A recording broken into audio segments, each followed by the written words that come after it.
Hi viewers, welcome again. This is MGM for Kenyan Crucible, and today we have a "Do we know what is" topic. And in the last few weeks or few days leading to the African Union Commission elections, there was a lot of talk on this one single topic. Foreign policy. Foreign policy. Foreign policy. Foreign policy. Yes, foreign policy. So what exactly is foreign policy? And before we continue, if whatever I'm discussing is your cup of tea, a cup of coffee, no, okay. If you just like whatever it is that I'm discussing, please feel free to like, share, and subscribe. Let's go. So what exactly is foreign policy?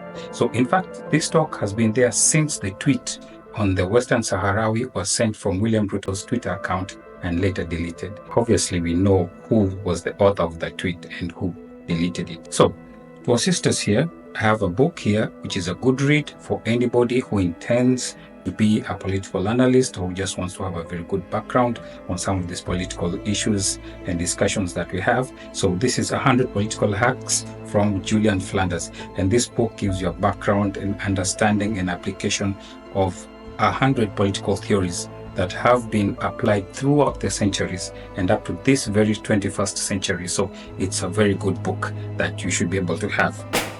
So obviously, foreign policy is made up of two words, that is foreign and policy. Foreign, obviously, international, global, outside your country. Yes, that one is great. How about policy? What exactly is policy? In a layman's term, a policy can just be a guide, an SOP on what to do, how to do it when you encounter certain situations. So you can have a quality policy, you can have a safety policy, you can have an environmental policy. So it is just, so obviously a foreign policy is supposed to guide your country in certain directions on how you interact with the world. Back to our book. So now, according to Julian Flanders, foreign policy is supposed to be a set of political goals that outlines how one particular country will interact with the others. This interaction can be in terms of trade, in matters of regional peace, in matters of global peace, in matters of environmental conservation, in matters of climate change, etc., etc., but in a manner that will benefit your country. So foreign policy always has to be country first. Julian Flanders goes ahead and says that your foreign policy must have the following qualities. One, your foreign policy must be pragmatic. Your foreign policy must be diplomatic. Your foreign policy must be realistic. You must not just have your imaginary ideas. Your foreign policy must be based on sound principles. So these sound principles, what are exactly these sound principles? One, it has to be our values. As a nation, these sound principles have to be our heritage. Our heritage must be taken into consideration. Then also our history. What is our history? How have we interacted with other countries before? Then also our culture. It mustn't come to ruin our culture. Our culture must be respected when we are engaging on, when we are crafting our foreign policy. So what do you expect to get from this foreign policy? What are your objectives? Well, your first objective should be to protect the territorial integrity and security of your citizens. That is number one. Foreign policy must be able to protect your territorial integrity and the security of your citizens. Number two, this foreign policy should be able to nurture links with other members of the international community and promoting our country's national interest. So, the qualities of a good foreign policy. Let's check.